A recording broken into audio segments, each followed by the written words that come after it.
প্রশ্নটা ছিল অপারেশন সিন্দুরের মাঝপথে কেন যুদ্ধবিরতি ঘোষণা করলো ভারত, আর কেনই বা এর কৃতিত্ব এখনো পর্যন্ত ২৯ বার দাবি করেছেন আমেরিকার প্রেসিডেন্ট ডোনাল্ড ট্রাম্প। কেন তিনি বারবার বলেই চলেছেন বাণিজ্য বন্ধের হুমকি দিয়েই তিনি এই সিজ ফায়ার করিয়েছেন। On Saturday, my administration helped broker a full and immediate ceasefire, I think a permanent one, between India and Pakistan, ending a dangerous conflict of two nations with lots of nuclear weapons. We helped a lot. And we helped also with trade. I said, come on, we're going to do a lot of trade with you guys. Let's stop it. Let's stop it.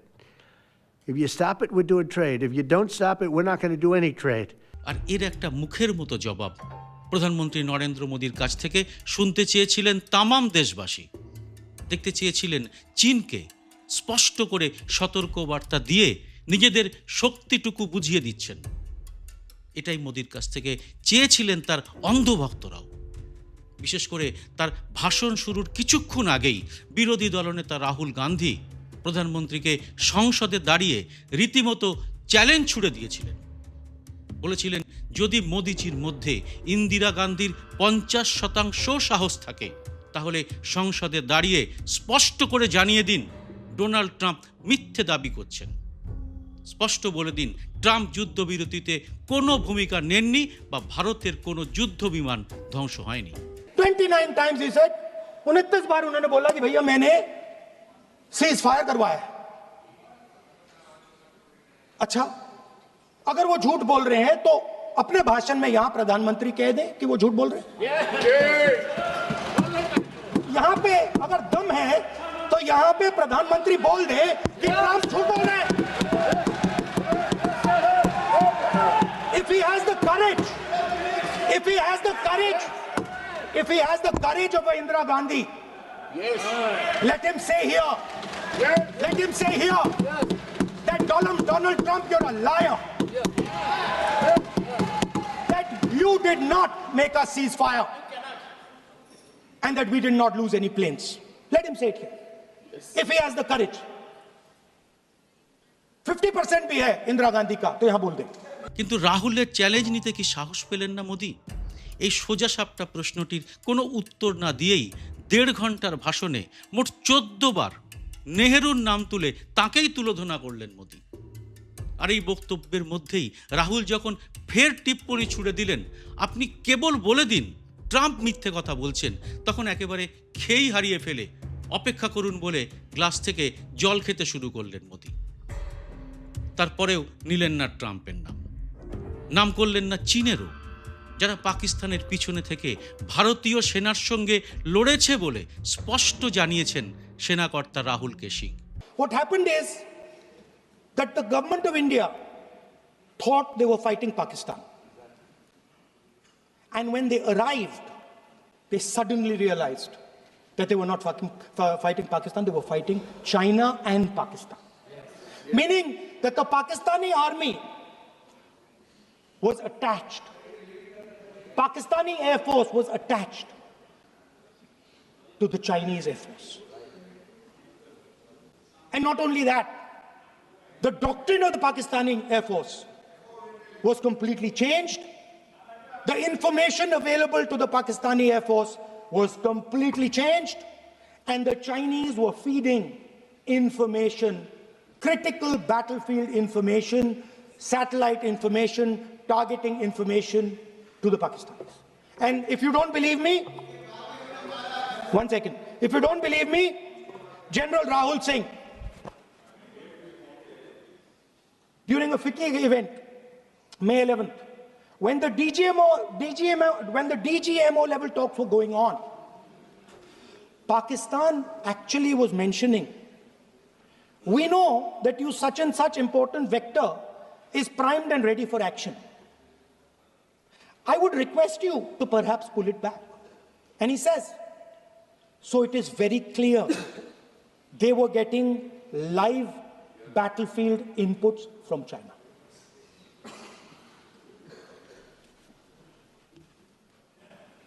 If you had listened to me here, you would not have lost those 5 planes. If you had listened to me, and you had said that yes, the Chinese and the Pakistanis are fused. Pahalgam হামলার পরে দেশে ফিরে কেন বিহারে সভা করতে চলে গেলেন সেই প্রশ্ন ধেয়ে আসতেই আবারও খেই হারালেন মোদি। কোনো মতে সাফাই দিয়ে বললেন, আমি এসেই নিরাপত্তা নিয়ে বৈঠক করেছিলাম। আর এভাবেই সংসদে ভাষণ দেওয়ার সময় পদে পদে খেই হারাতে দেখা গেল প্রধানমন্ত্রীকে। কেন তিনি প্রশ্নের জবাব দিচ্ছেন না তা কি বারবার স্পষ্ট করে বুঝিয়ে দিচ্ছেন মোদি? সংসদে রাহুল ও তার এই দ্বৈরথের মূল নির্যাসটা তাহলে কি? এই বিশ্লেষণই আজকের এই এপিসোডে করব। ভিডিওটি শেষ পর্যন্ত দেখে ভালো লাগলে লাইক ও শেয়ার করে এটা আরও মানুষের কাছে পৌঁছে দিতে ভুলবেন না। সেই সঙ্গে ভুলবেন না আপনার সুচিন্তিত মতামত কমেন্ট বক্সে লিখতে।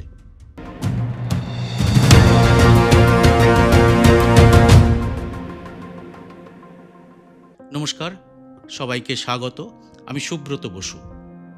মঙ্গলবার রাত পর্যন্ত মানুষের চোখ আটকে ছিল সংসদে পহেলগাম এবং অপারেশন সিন্দুর নিয়ে চলা বিতর্কে। তারকা বক্তাদের মধ্যে প্রথমেই মোদী সরকারকে ঘিরে ফেলেছিলেন কংগ্রেসের প্রিয়াঙ্কা গান্ধী। তিনি জানতেন ইতিহাসের বিভ্রান্তি ছড়িয়ে মুখ লুকোনো ছাড়া বর্তমান নিয়ে কথা বলার ক্ষমতা মোদী সরকারের নেই। আর ঠিক হলেও তাই। প্রিয়াঙ্কা বলেছিলেন, আমি ইতিহাসের কথা নয়, বর্তমানের কথা বলবো। साहब देखिए, इतिहास की बात आप करिए, मैं वर्तमान की बात करना चाहती हूँ। आपको तो एक बहाना चाहिए, पूरे परिवार का नाम गिनवा देते हैं। अरे अपनी जिम्मेदारी खुद लीजिए, 11 सालों के लिए तो सत्ता में आप हैं। যে সুরটা বেঁধে দিয়েছিলেন প্রিয়াঙ্কা, সেই পিচে এসে মঙ্গলবার সন্ধ্যায় একের পর এক ছক্কা হাঁকাতে শুরু করলেন রাহুল। রাহুলের বক্তব্য ছিল একেবারে যুক্তি আর তথ্যে ঠাসা। তার বক্তব্যটি শোনার পরে অনেকেই বলেছেন সংসদে এটাই এখনো পর্যন্ত রাহুলের সেরা ভাষণ। এই দুটি ভাষণের লিঙ্কই ডেসক্রিপশন বক্সে দিয়ে রাখলাম। গদি মিডিয়ায় সবটা পাবেন না, তাই এই ঐতিহাসিক ভাষণ দুটো আপনাদের সামনে রেখে দিলাম। রাহুল তার বক্তব্যে কি বলেছেন? রাহুলের বক্তব্য ছিল, পহেলগাঁওয়ে নিরীহ মানুষদের ডেকে নিয়ে গিয়ে রক্ষা করতে পারেনি মোদী সরকার, আর সেই রক্ত প্রধানমন্ত্রীর হাতে লেগে আছে। তাই তার ভাবমূর্তি রক্ষা করতেই করা হয়েছে অপারেশন সিঁদুর। কিন্তু রাষ্ট্র ও সেনাবাহিনী প্রধানমন্ত্রীর ভাবমূর্তি প্রচার ও রাজনীতির ঊর্ধ্বে। রাজনৈতিক খেলার জন্য সামরিক বাহিনীকে বাজি ধরবেন না। It is dangerous in this time for the Prime Minister to use the forces to protect his image. It is dangerous for the country. The forces should only be used in national interest. এরপরেই operation সিন্দুরের ময়নাতদন্ত করেছেন রাহুল। তিনি বলেন, সংসদে প্রতিরক্ষা মন্ত্রী রাজনাথ সিং বললেন, রাত 1:05 অপারেশন শুরু হয়েছিল, 22 মিনিট ধরে চলেছিল। তারপর 1:35 ভারত পাকিস্তানকে ফোন করে জানিয়ে দেয় শুধু সন্ত্রাসবাদীদের ঘাঁটিকেই নিশানা করা হয়েছে। You went into Pakistan, you attacked Pakistan, and you told our pilots, do not attack their air defense system. Meaning you told our pilots, go and attack and face the air defense system of Pakistan. Meaning you tied their hands behind their backs. Right? And the defense minister has said this in Parliament House itself, that we told the Pakistanis that we are not going to attack their infrastructure. इन्होंने बोला publicly house में कि भैया हम आपके जो military infrastructure है, आपके एयर डिफेंस सिस्टम को हम नहीं अटैक करेंगे, और दूसरे साइड से आप हमारे पायलट भेज रहे हो, क्या होगा? हवाई जहाज गिरेंगे। ভারত আর সংঘাত বাড়াতে চায় না, এসকালেশন চায় না। এর অর্থ হলো মোদী সরকার সে রাতেই যুদ্ধবিরতি ঘোষণা করে দিয়েছিল, সেনার হাত পেছন থেকে বেঁধে দিয়েছিল। এর ফলে ভারত যুদ্ধবিমান খুইয়েছে। পরে সেনাকর্তা শিবকুমার, অনিল চৌহান রাহুলকে সিং তা বলেওছেন, India lost a lot of aircrafts. I may not agree with him that India lost so many aircrafts, But I do agree that we did lose some aircraft, and that happened only because of the constraint given by the political leadership to not attack the military establishment or their air defenses. আর এখান থেকেই রাহুল বলতে শুরু করেন, এভাবেই মোদির ভাবমূর্তি রক্ষা করতেই এই অপারেশন সিন্দুর করা হয়েছে। আর এরপরে চীনকে টেনে ভারতের বিদেশ নীতিকেও তুলোধনা করলেন Rahul. The complete bankruptcy of the foreign policy of this government. Please remember that not a single neighboring country, not a single country condemned Pakistan. Not one. They condemned terrorism, they didn't condemn Pakistan. This is something that he didn't say. Now listen to what he has to say. And this shows you the mindset of these people. And let me read the quote from the External Affairs Minister. Look, they, China, are the bigger economy. What am I going to do? As a smaller economy, am I going to pick a fight with the bigger economy? It is not a question of being reactionary. It is a question of common sense. Meaning he is scared. সেই সঙ্গে মোদির উদ্দেশ্যে ছুড়ে দেন challenge. তিনি বলেন, ট্রাম্পের নাম করে আপনি বলুন ট্রাম্প মিথ্যে কথা বলছেন, ট্রাম্প লায়ার। अगर दम है, अगर सचमुच में दम है, तो आज शाम यहां प्रधानमंत्री को कह देना चाहिए Donald Trump is a liar, झूठ बोल रहा है डोनाल्ड ट्रंप। রাহুলের চ্যালেঞ্জের জবাবে কি বললেন প্রধানমন্ত্রী? না, নামই নিলেন না ট্রাম্পের। তিনি বললেন, 9 মে রাতে আমেরিকার ভাইস প্রেসিডেন্ট জেডি ভান্স আমাকে 3-4 বার ফোনে ধরার চেষ্টা করেন, কিন্তু সেনা প্রধানদের সঙ্গে বৈঠক থাকায় ফোন ধরতে পারিনি। 9 तारीख को रात को अमेरिका के उपराष्ट्रपति जी ने मुझसे बात करने का प्रयास किया। वो घंटे भर कोशिश कर रहे थे, लेकिन मेरी सेना के साथ मीटिंग चल रही थी, तो मैंने उनका फोन उठा नहीं पाया। কেন ট্রাম্পের নাম একবারও নিলেন না মোদি? কেন দেশবাসীর মনের এই ধোঁয়াশা কাটানোর কোনো চেষ্টাই করছেন না তিনি? কেন বিশ্বের সবার কাছে নিজের কথাটা বারবার বলে সেটাকেই সত্য বলে প্রতিষ্ঠা করে ফেলছেন ট্রাম্প?